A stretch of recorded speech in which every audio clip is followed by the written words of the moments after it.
October 17th, 1777. Dawn on the heights above the Hudson River. In his tent, Lieutenant General John Burgoyne is getting dressed, not in the mud-stained coat he's worn for the last 3 weeks of retreat and siege. He reaches for something else, a full dress uniform of scarlet wool and gold braid, a plumed hat, the kind of outfit a man wears to be looked at. He packed it back in June in Canada for one specific purpose: his triumphant entry into the rebel city of Albany at the head of a conquering army. He is about to wear it for the first time. Not to enter Albany, to surrender to it. Outside, nearly 6,000 British and German soldiers are stacking their muskets in neat rows on the riverbank under the eyes of an American army that outnumbers them more than 3 to 1. Some of these men have marched, fought, and starved together for 4 months since they left the safety of Quebec, convinced they would end the American rebellion before the snow returned. Instead, they are about to become prisoners of a war they were supposed to have already won. So how does a professional European army, a trained, disciplined, backed by the most powerful navy on earth, end up handing over its weapons without a shot fired on the day it happens? How does the plan that was supposed to crush the American Revolution in a single campaigning season collapse into the single greatest disaster of the entire war for Great Britain? It starts with a map, a gambler's confidence, and a British general who genuinely believed he could not lose. In London, in the winter of 1776 and into 1777, the British High Command drew up what looked, on paper, like an elegant solution to an ugly war. New England, Massachusetts, Connecticut, the hotbed of the rebellion, could be cut off from the rest of the colonies if Britain controlled the full length of the Hudson River, from Canada in the north to New York City in the south. Sever that artery, the thinking went, and the rebellion starves in isolation while Britain mops it up piece by piece. The plan called for 3 armies converging on Albany, New York, like the closing of a fist. One force under Colonel Barry St. Leger would come east out of Lake Ontario through the Mohawk Valley. A second, the main strike, would march south from Quebec down through Lake Champlain. Nearly 8,000 British regulars, Hessian and Brunswick auxiliaries, Canadian militia, and native allies, commanded by a 55-year-old general named John Burgoyne. A third army, the largest of the 3, under General Sir William Howe, was expected to move north from New York City to complete the Pincer. Burgoyne, nicknamed Gentleman Johnny by his own men, half in affection and half in mockery of his taste for theater, gambling, and a good speech, had personally lobbied for this command back in London. He was a playwright as much as a soldier, a man who understood spectacle. He believed, sincerely, that this campaign would make his career. What he did not know, and what nobody bothered to nail down in writing before he sailed, was whether Howe was actually going to show up. Waiting for him on the American side, eventually, were 2 men who could not have been more different from Burgoyne or from each other. Major General Horatio Gates, cautious, methodical, a former British officer himself who preferred to let the enemy exhaust itself against a fortified position, rather than gamble in the open field. Here's a detail most people never hear. Gates and Burgoyne weren't strangers. 3 decades earlier, both men had served together as young lieutenants in the same British regiment, sharing campfires and orders long before one of them ever imagined wearing an American uniform. And Major General Benedict Arnold, aggressive almost to the point of recklessness, a merchant turned soldier from Connecticut with a genius for exploiting the one moment an enemy line goes soft. Gates and Arnold respected each other's ability and despised each other's temperament. That friction would matter enormously before this campaign was finished. Burgoyne's army left St. John's on Lake Champlain in mid-June 1777, moving south by boat and on foot. The opening weeks went almost exactly to plan, and that early success may have been the worst thing that happened to him. His first target was Fort Ticonderoga, a fortress Americans believed was nearly impregnable, the Gibraltar of the North. Almost nobody knew. The fort's real weakness had already been spotted a year earlier by the man who would become the hero of Saratoga. In 1776, while recovering from his Quebec leg wound, Benedict Arnold had personally climbed an unfortified height above the fort called Sugarloaf Hill and reported that cannon could be dragged to its summit. His warning was dismissed as impractical. No water source up there, and nobody believed heavy guns could make the climb. On July 4, 1777, British engineers reached the same conclusion, cut a road overnight and hauled their artillery to the top anyway. The American garrison woke up staring at British cannon and abandoned Ticonderoga without a fight. Arnold had called it a year in advance. Nobody had listened. Ticonderoga's fall stunned the Americans and thrilled London. King George III reportedly burst into his queen's rooms shouting that he had beaten the Americans. Burgoyne pressed his advantage, pushing his army south through dense wilderness toward the Hudson, certain the hardest part of the campaign was already behind him. It was not. Every mile south of Ticonderoga, the campaign started quietly turning against him. The dense forest between the lakes and the Hudson had almost no real roads. Burgoyne's engineers had to cut new ones, bridge streams, and haul an enormous supply train through terrain that swallowed a day's progress into a few exhausting miles. Meanwhile, in late July, a loyalist scouting party allied with Burgoyne's native auxiliaries killed a young woman named Jane McCrea, engaged to marry a loyalist officer in Burgoyne's own camp. Whatever the exact circumstances, accounts from the time conflict, and historians still debate them. The political effect was instant and enormous. Militia companies across New York and New England, many of whom had been sitting out the war, picked up their muskets and started marching toward Burgoyne's army out of pure outrage. Then came the blow. That actually crippled him. Desperate for horses to mount his cavalry regiments, Burgoyne detached roughly 800 troops to raid a rebel supply depot at Bennington, in what is now Vermont. And here's the detail that made the expedition almost absurd from the start. The core of that force was Brunswick Dragoons, cavalrymen who, for lack of horses, were sent on foot to go find some. A British officer marching with them, Thomas Anbury, later described the sight. Men hauling broadswords heavy enough to double as axes, brass-fronted cavalry caps, and gallon-sized canteens, none of it built for a slog through New England forest and swamp. On August 16th, that overloaded detachment walked into a trap set by New Hampshire Militia General John Stark and was almost annihilated, killed, wounded, or captured almost to a man. It cost Burgoyne close to a tenth of his fighting force in a single afternoon, along with any hope of resupplying locally. Around the same time, 150 miles to the west, St. Leger's column besieging Fort Stanwix gave up and retreated after his native allies, unnerved by rumors of an overwhelming rebel relief force, began deserting. One prong of Britain's three-pronged pincer had already collapsed. And the third prong never moved at all. General Howe, the man commanding the largest British army in North America, made the decision that would doom Burgoyne more than any battlefield defeat. He took his forces south to capture Philadelphia instead of moving north up the Hudson. Whether this came from ambiguous orders, personal ambition, or a genuine belief that Burgoyne didn't need the help, historians still argue. What's certain is the practical result.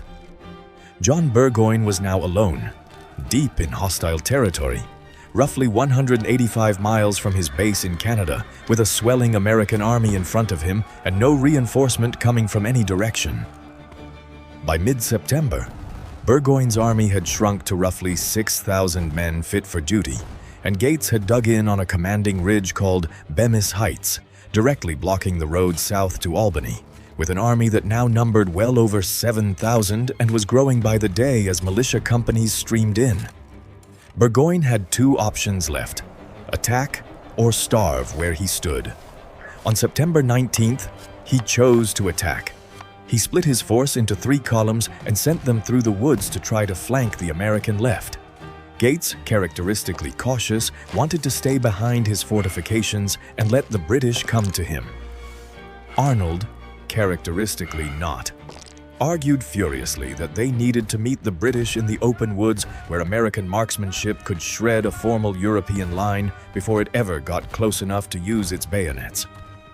Gates gave ground reluctantly, releasing a limited force, including Colonel Daniel Morgan's famed corps of Virginia riflemen, into the fields around an abandoned farmstead called Freeman's Farm.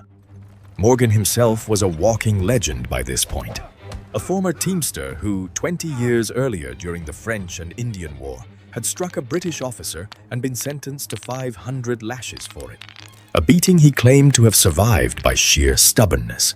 He liked to joke afterward that the King's army still owed him one more stripe, since the drummer counting the blows had apparently lost count near the end. Now he commanded the most feared marksmen in the American army, men who could reliably hit a target at 200 yards with a long rifle, at a time when most muskets were lucky to hit anything past 50. If you're learning something from this breakdown, take a second and hit subscribe. We cover the world's greatest military history and battlefield strategy right here on Kingdom Keys. What followed was 5 hours of some of the ugliest close-range fighting of the entire war. The two sides fed men into the same open ground over and over, and the same few hundred yards of pasture changed hands repeatedly as regiments were shattered and reformed. Morgan's riflemen picked off British officers with brutal efficiency, a tactic Burgoyne's own men found almost dishonorable, since European convention treated targeting officers directly as bad form. At one point, when Morgan's scattered skirmishers chased a retreating British line too far and nearly collided with Burgoyne's main force, Morgan rallied them by mimicking a wild turkey call across the tree line. An old hunter's signal, his backwoods riflemen instantly recognized and obeyed, pulling them back from disaster in seconds.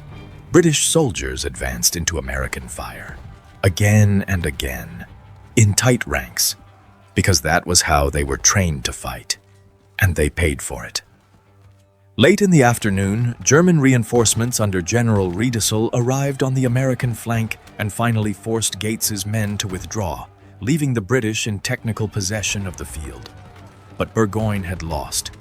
Somewhere in the range of 600 men killed and wounded, taking a piece of ground he didn't actually need and couldn't use to break through. Gates's line was bruised, not broken. It was the kind of victory that costs more than a defeat.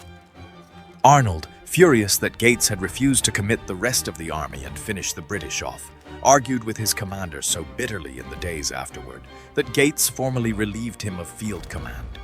Arnold was ordered to stay in his tent, stripped of authority, while his own soldiers, who adored him, grumbled openly about the decision.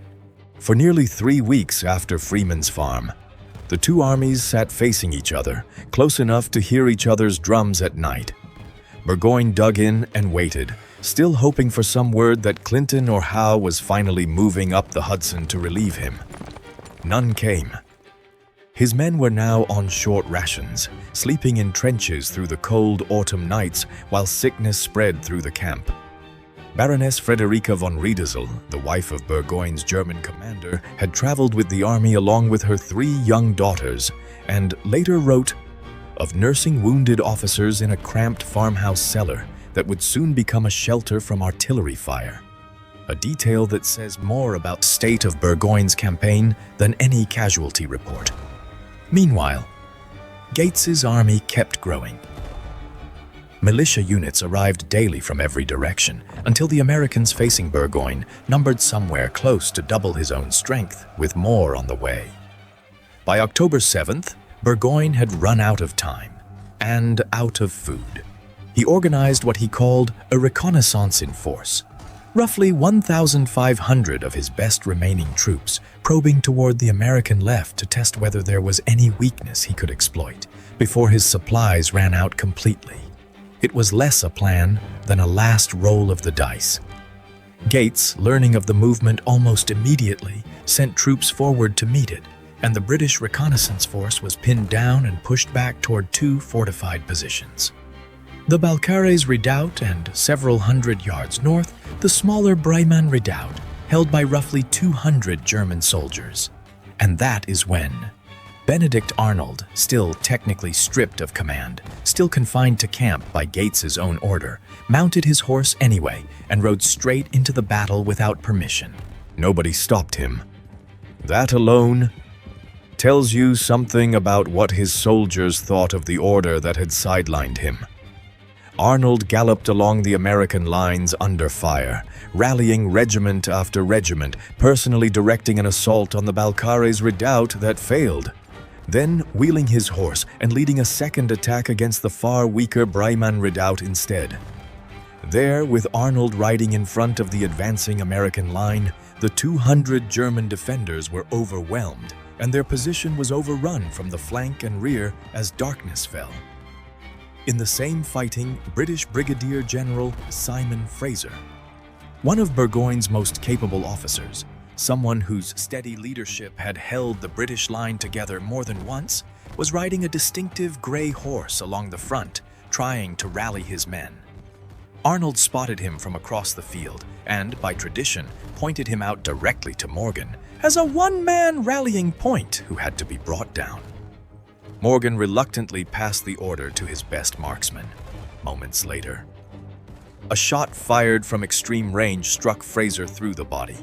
Tradition credits the shot to one of Morgan's sharpshooters, a soldier named Timothy Murphy, though historians still debate whether the story is accurate or grew in the retelling. Fraser died the next morning. Arnold himself went down in the same assault, shot through the same leg that had already been wounded 2 years earlier at the Siege of Quebec, pinned briefly beneath his own falling horse. Both Arnold and the leg survived. The battle did not go Burgoyne's way, in either sense. With Freeman's redoubt gone, the entire right flank of Burgoyne's fortified line was exposed, and there was nothing left to plug the gap. His army had lost roughly 900 more men in a single afternoon of fighting it hadn't planned to have. That night, Burgoyne pulled his shattered force back behind the great redoubt on the high ground above the river, the last defensible position he had left. The retreat began the following night, October 8th, in cold, driving rain, over roads already churned to mud by weeks of movement. Burgoyne's men marched through the dark, carrying what supplies they could, abandoning the rest, leaving their sick and badly wounded behind in makeshift hospitals because there was no way to move them. It took days to cover a distance that should have taken hours. Along the retreat route, Burgoyne ordered his soldiers to burn the country estate belonging to American General Philip Schuyler, a petty piece of destruction that would come back around within the week in a way nobody could have predicted. By the time the exhausted column reached the heights above the village of Saratoga, Gates's army, now numbering somewhere close to 20,000 men between Continentals and militia, had gotten there first, closing every road north, south, east, and west. On the night of October 12th, American militia under General John Stark, the same officer who had broken the British at Bennington 2 months earlier, crossed the Hudson and sealed off the last open route to safety at Fort Edward. Burgoyne's army of roughly 6,000 exhausted men was now completely surrounded, dug into a shrinking perimeter under constant artillery fire, with no food reserves, no relief in sight, and nowhere left to march. On October the 13th, Burgoyne called a council of war. His officers, one after another, told him what he already knew: there was no path out. Negotiations with Gates dragged on for 4 days over the precise terms. Burgoyne wanted the surrender labeled a convention rather than a capitulation, a face-saving distinction that mattered enormously to him, and in the end, to nobody else. On the morning of October the 17th, 1777, John Burgoyne put on that scarlet dress uniform he had packed for Albany and rode out to meet Horatio Gates. He offered his sword. Gates, in a gesture of formal courtesy, accepted it for a moment and then handed it directly back. Behind him, close to 5,900 British and German soldiers marched out of their camp with drums beating and colors flying, the honors of war written into the surrender terms, and stacked their muskets in rows along the west bank of the Hudson. American officers watched the procession in silence. Across 3 weeks of fighting at Saratoga, the British and German forces had lost more than 1,000 men killed and wounded before the surrender ever happened. American losses across the same fighting totaled somewhere around 500. Here's a detail almost nobody knows about that day. As the defeated column moved south, Baroness Riedesel and her 3 children were approached by a stranger who calmed her fears with quiet kindness and invited the frightened family to share a simple meal in his tent. Only afterward did she learn his name. General Philip Schuyler, the same man whose country home Burgoyne's retreating army had burned to the ground barely a week earlier. Schuyler didn't stop there. He went on to host Burgoyne and the Riedesels as personal guests at his mansion in Albany, treating the men who had just torched his property with the courtesy of a host welcoming old friends. Nearly 90% of the army that had marched so confidently out of Canada 4 months earlier was now gone, dead, wounded, or standing on a riverbank with empty hands. Word of the surrender reached Paris in early December, carried across the Atlantic by an American ship. Benjamin Franklin had been trying for 2 years to convince the French court that the American rebellion was a cause worth betting French money and French ships on. Saratoga was the proof he needed. Within weeks, King Louis XVI moved to open formal negotiations, and by February of 1778, France and the fledgling United States had signed a treaty of alliance. Spain would follow in 1779. What had begun as a colonial uprising against a single empire was now a global war, forcing Britain to defend the West Indies, Gibraltar, and its home waters at the same time it was trying to hold on to 13 rebellious colonies. Most historians treat that shift, not any single battlefield maneuver, as the single most important consequence of what happened at Saratoga. Horatio Gates got the credit history remembers, and for a while it nearly made him George Washington's rival for command of the entire Continental Army. It did not end well for him. 3 years later, at the Battle of Camden, Gates would command another army to a catastrophic defeat and flee the field himself, never leading troops again. Benedict Arnold got almost none of the credit. Despite riding into a battle he wasn't even authorized to fight in and breaking the German line that decided it. That bitterness, over recognition he felt he'd earned and been denied, at Saratoga and elsewhere, would fester for 2 more years before it curdled into something history remembers very differently. The same leg that took a rifle ball at Quebec and another at Bryman's Redoubt would carry the most notorious traitor in American history through the rest of the war. There's one more twist, buried in the surrender terms that rarely makes it into the highlight reel. The Convention of Saratoga promised Burgoyne's men safe passage home to Britain on the condition they never fought in America again. In December, Congress simply voted to suspend that promise, worried the soldiers would be quietly redeployed elsewhere to free up other troops for the American war. The result? Nearly 6,000 men became indefinite prisoners, marched between Massachusetts, Virginia, and Pennsylvania for years with no ship home in sight. Hundreds of the German soldiers eventually slipped away from their guards for good, choosing to settle permanently in the Pennsylvania and Virginia countryside instead of waiting for a war that no longer wanted them back. Some of their descendants are still there today.